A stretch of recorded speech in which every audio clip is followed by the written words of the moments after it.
On today's Newsmakers, we welcome Rhonda and Jason Halbert, who join us to talk all about their new audiobook. It's called Caretaker. It is a supernatural thriller. It's all about breaking generational curses. They're going to join us to talk about that audiobook starring Kelly Clarkson and many others, as well as their Christian faith and how they navigate working in Hollywood. With no further ado, here are Jason and Rhonda. Well, I want to thank you both for joining me today. A lot to talk about. This is a really unique project. We're going to talk about the audiobook of Caretaker, but let's actually talk about the book itself and the concept.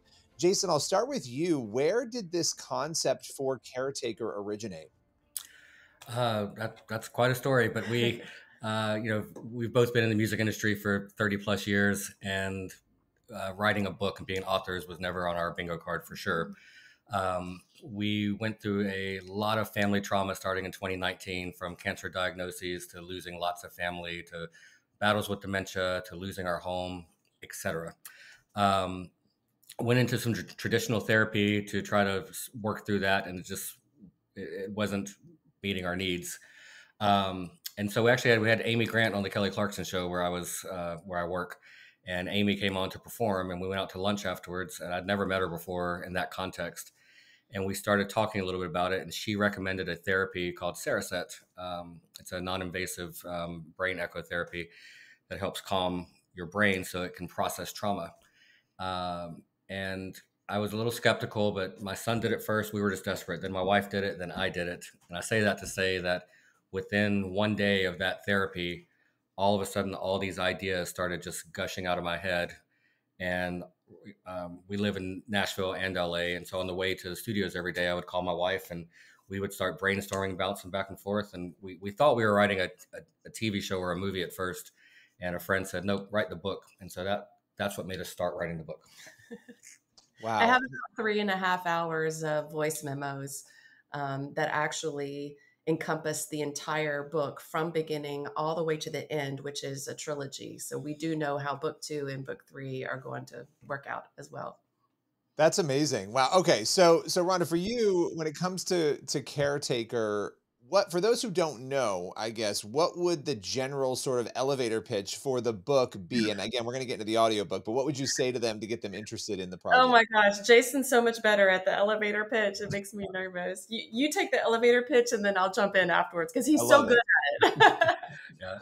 A family moves from Boston to a small town in New Hampshire, and they move into an old house with a caretaker, and we don't know if the house is trying to kill them or save them. And the lines between the supernatural and natural are very blurred. It's a cozy thriller. Yes. That was a really good. I know. Elevator pitch. That was really good. Got it memorized. Do you want to add anything to that, Rhonda? Is there anything you'd want to say? But that was pretty good. I mean, that made me. No, he nailed it. When you say elevator pitch, he's the guy. I'm kind of lengthy in my description, so I let him do the short. You know, when it came to putting together a book like this, Rhonda, the details, the creativity, what went into coming up with the themes? Obviously, when you're dealing with inspiration from real life things you've gone through and you're putting it into fiction, that's a big process. A lot goes on there. Yeah, but I will say that we've had a lot of life experience that most people would not believe. And so we had a lot of content to draw from. And so it was really about narrowing down our experiences that we felt like helped elevate the story. And then, of course, these are not one-to-one ratios. These are elaborated, exaggerated, just to kind of, build the drama and help push the story along. But we actually had a lot of content to pull from for ourselves. So that part wasn't really too hard. The hard part, I think, to me was, first of all, I'm dyslexic. So even thinking about writing and reading is just like torture for me. As I got older, I've worked on those skills and have gotten better at it. So the idea of trying to write a book was very, very daunting. So I had to get past my own fears, my own struggles, and find my workarounds of how do I do this. Jason is what we've called, a friend of ours kind of put the term to us, and we have adopted it. Jason's the wow and I'm the how. So he's the big dreamer, and he can basically throw out all the creativity. And then I just have this natural ability of sifting through and sorting it out and piecing it together like a puzzle. That's more of how my brain works. And so getting past my fear and doing what I know that I am good at, that was probably the hardest part. Yeah. Well, the audiobook too, because so you obviously have the audiobook, which has an amazing cast of people who have come together to bring this to life. What made you want to go that route with it? Because that's a full, I mean, audiobooks are almost like the audio movies now. I mean, that's what they've really become, and it's blowing up. And this is something that people are becoming more and more interested in, which before you even answer is kind of funny because it feels like everything just comes back in a cycle. It's like back to the 1930s again, right? Like we're listening to podcasts and we're listening to audiobooks, and these are all the things that people did before television. And yet here we are doing this again, which is amazing. But talk a little bit about why, Jason, you chose to go that route with a cast and build out Caretaker in this way. Yeah, it was actually out of inexperience. I'm an avid reader. When I'm on the road touring, I probably get through a book every day or 2 days. Like I've read my whole life. Never in my life I listened to an audiobook. And some of our closest friends were like, "We're not going to read your book. When's the audiobook coming out?" I'm like, "What do you mean you're not going to read our book?" They only listen to audiobooks. So I started doing a little bit of research, and this was probably 2 years ago. And I know now that multicast and like full immersive is definitely on the way more popular. At the time, everything I found was mostly just single narrator. And the thought, our even though our book comes from a very heavy traumatic place, the book is actually supposed to be a fun read. For me, it's like This Is Us meets Stranger Things, and Rhonda brought the This Is Us, and I brought the Stranger, and so to trust a narrator just to add all that, in my mind, I just couldn't imagine that. So I pitched to Rhonda, let's see if we can get a cast. Let's have music. Let's have sound effects. And she's like, "You're crazy. That's way too much work. You don't have time for that." And I'm like, anyway. So we're doing it. Yeah. We went after our, very little resources, zero connections. We just dreamt of everything in the book. Was like, even songs and music we put in the book were just music that meant a lot to our family. And so when it time to cast the book, it was less important for me to imagine which actor would be the best voice for this, as it was, these are people that inspired our lives. We wanted them a part of the project. And so we reached out through, Googled managers, agents, reached out to our dream cast. Two of them we had relationships with, obviously Kelly Clarkson and Charles Eston. But the rest of them, the first response back was either we don't do audiobooks, or we've never, or send us your book. So we sent the book out, and every single person that we reached out to said yes, which was just amazing. Wow. Once again, I want to say he's the wow. That's how it got done. It's interesting because a book like this appeals to a lot of different types of people of faith, people who aren't people of faith. Talk a little bit about who this book is for and what maybe a faith versus a non-faith audience might find inside the book. I actually think it appeals to faith and non-faith. It's so much history in it. It's got references to ancient cultures. And actually, so we sat down and had dinner with Eric Avari, who does the voice for Marshall, who is the main caretaker in the book. And Eric said the same thing: send us your book, then I'll consider it. He read the book. He invites us to dinner. We sit down with him, and this is the first thing he wants to talk about. He's like, "How do you know about this culture?" And I said, "Well, I don't know. I just did my history. I did a lot of research, and I find this culture to be very interesting." And it turns out that he comes from his ancient past, comes from this same kind of culture. Me not knowing what his history was, not knowing what his culture was. And I actually wasn't referencing his culture, but he identified with it. And that's when the light bulb went off to me of, this really is for the general masses. You can pull from it what you see and what you experience. I didn't necessarily write for his culture, but he identified with it and was drawn to it. So it to me, it's like, it doesn't matter if it speaks to your faith or if it doesn't. I think the general public will find bits and pieces in there. There's a modern day family that we talk about the struggles. It's a real struggle, and it's lots of families that struggle with what some of these characters go through. So I just feel like there's enough in there that it's really for the general masses, and it's for entertainment. Absolutely. Absolutely.